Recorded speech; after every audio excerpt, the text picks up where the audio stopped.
Selamat malam para pemirsa, ketemu lagi di Hot Room dengan saya, Hotman Paris.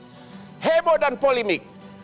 Tiba-tiba DPR dan pemerintah sibuk membahas rancangan undang-undang KUH pidana. Padahal beberapa tahun lalu sudah ditunda pembahasannya karena banyak demo. Salah satu yang menjadi bahan polemik adalah adanya pasal dalam rancangan tersebut yang mengatakan barang siapa menyerang kehormatan presiden depan publik diancam 3,6 tahun penjara. Atau kalau menyerang melalui medsos bisa kena 4 tahun 6 bulan penjara. Inilah yang menjadi polemik. Kenapa ini dibahas? Apakah ada kaitannya dengan menjelang Pilpres tahun 2024? Padahal Mahkamah Konstitusi sudah pernah mengeluarkan putusan pasal-pasal seperti ini tidak boleh ada dalam perundang-undangan kita sekarang maupun di masa yang akan datang. Bahkan di negara yang menjadi sumber KUH pidana di Eropa, di Belanda, pasal-pasal seperti ini sudah lama dibuang. Inilah Hot Room menyoal pasal penghinaan. Ironis, sungguh ironis. Kitab Undang-Undang Hukum Pidana yang rencananya disahkan bulan Juli mendatang kembali menuai kontroversi.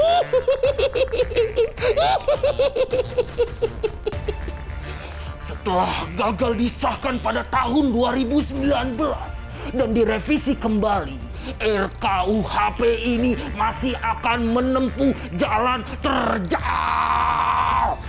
untuk mendapat lampu hijau dari anggota dewan. Kenapa? Karena sejumlah pasal dianggap multitafsir, merugikan rakyat dan menguntungkan pemerintah.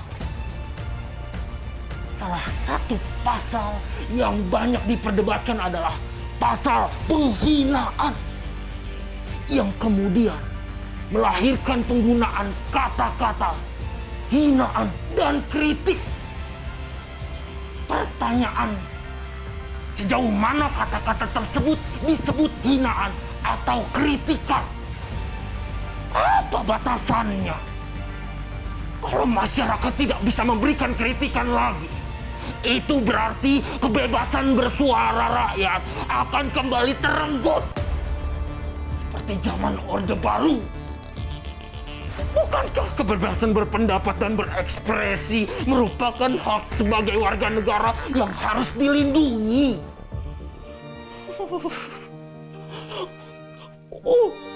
Wahai penguasa,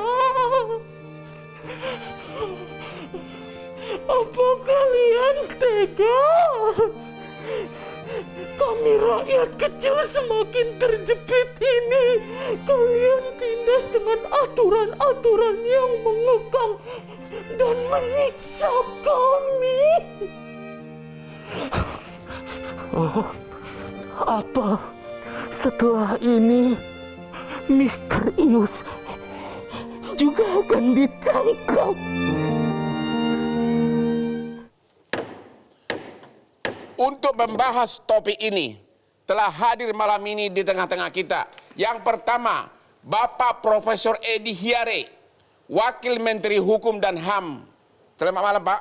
Selamat malam, Bang Hotma. Yang kedua, Bapak Agus Surono, Guru Besar Hukum Pidana Universitas Pancasila. Selamat malam, Bapak. Selamat malam, Bang. Yang ketiga, Bapak kita, Margarito Kamis, Pakar Hukum Tata Negara. Selamat malam, maaf ini hari Rabu, Pak. Berikutnya, Pak Muhammad Isnur, Ketua Umum Yayasan Lembaga Bantuan Hukum Indonesia. Selamat malam, Bapak. Bang. Terakhir ada kita Mas Adam Putra, Ketua BEM Fakultas Hukum UI. Selamat malam, Dek. Selamat malam, Bang. Bapak Wakil Menteri, pertanyaan pertama adalah, memang apakah benar rancangan KUH pidana yang dulu ditunda sudah mau disahkan bulan Juli ini? Dan apakah benar 2 pasal tentang menyerang kehormatan presiden itu bakal gol? Yang pertama, Bang, harus dipahami bahwa RUU KUHP ini dia bersifat carry over. Apa itu? Carry over, melanjutkan Ya, yang lama. Melanjutkan yang lama. Ya. Dan sebetulnya di dalam sidang terakhir tanggal 19 September 2019 ketika itu ditarik dari DPR, sudah persetujuan tingkat pertama. Oke. Kalau sudah persetujuan tingkat pertama, maka berdasarkan proses pembentukan perundang-undangan akan tinggal disahkan di paripurna. Oke.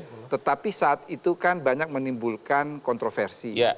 Jadi setelah 2019 itu pemerintah dan DPR bersepakat untuk melakukan sosialisasi kepada masyarakat terkait 14 isu yang kontroversi. Coba Ya, kita lihat dulu ini Pak, nih, ya. Inilah pasal yang polemik. Setiap orang di muka umum menyerang kehormatan atau harkat dan martabat presiden atau wakil presiden dipidana penjara paling lama 3 tahun 6 bulan. Pasal 219. Ini mengatur bahwa kalau menyerang kehormatan itu memakai medsos, ya, atau misalnya poster dan sebagainya, ancaman pidana 4 tahun 6 bulan penjara. Benar ini Pak? Sampai Betul. sekarang draft ini masih ada? Betul, masih Dan ada. bakal gol? kalau saya mengatakan ya, gol. Akan pasti gol? Ya. Waduh. Pertanyaannya, benar nggak ini untuk kebutuhan pemilihan presiden 2024 sehingga yang tidak setuju ngegam gitu loh? Sama sekali tidak. Bahkan saya ingat persis ketika muncul isu ini tahun 2019. Ya. Waktu itu kami tim ahli RKUHP itu dipanggil oleh Presiden. Ya.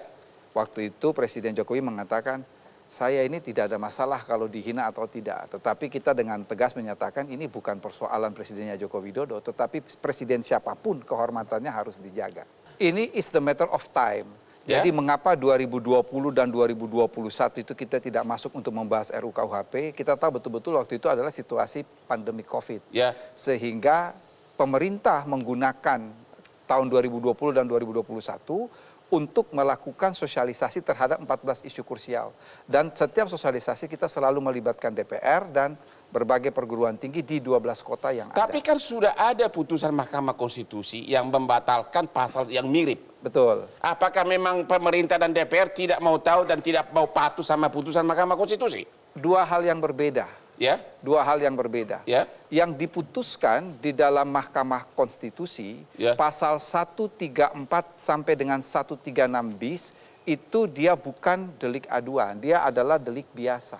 Dan yang kedua, ada penjelasan yang kemudian kita atur di dalam RUKUHP ini dengan tegas menyatakan dalam penjelasan pasal 218 itu bahwa pasal ini sama sekali tidak dimaksudkan untuk menghambat demokrasi dan apabila itu disampaikan dalam wujud kritik terhadap pemerintah tidak dapat dipidana. Terima kasih Pak. Sekarang Pak Margarito, apakah dua pasal dalam RU ini bertentangan dengan konstitusi? Dengan segala hormat saya pada pemerintah dan DPR, saya mesti bilang konyol. Konyol? Konyol. Kenapa? Why? Anda tahu kalau Anda cek, kalau Pak Profesor Edi cek, Anda tahu Presiden John Adams, menjelang dia berhenti dari jabatan presiden, kira-kira kurang lebih 1 bulan, dia bikin Sedition Act. Ya. Itulah yang, undang-undang itulah yang digunakan untuk menangkap John Calender, Ya. hanya karena dia menulis yang kira-kira kayak tadi itu. Jadi, substansi pasal tadi kita mundur sampai pada tahun 1801. Pundur berapa ratus tahun kita ini? 200 lah. 200 tahun mundur. 200 tahun gitu Oke. ya. Itu tahun 1801, pasal persis seperti itu. Ya. Substansinya seperti Benar. itu. Tahun 1801. Itu John Adams. Tahu nggak, Sedition Act ini, begitu Thomas Jefferson jadi presiden, Dicabut. dicabut. Karena ini memukul, ini instrumen menciptakan monster bagi rakyat. Ya.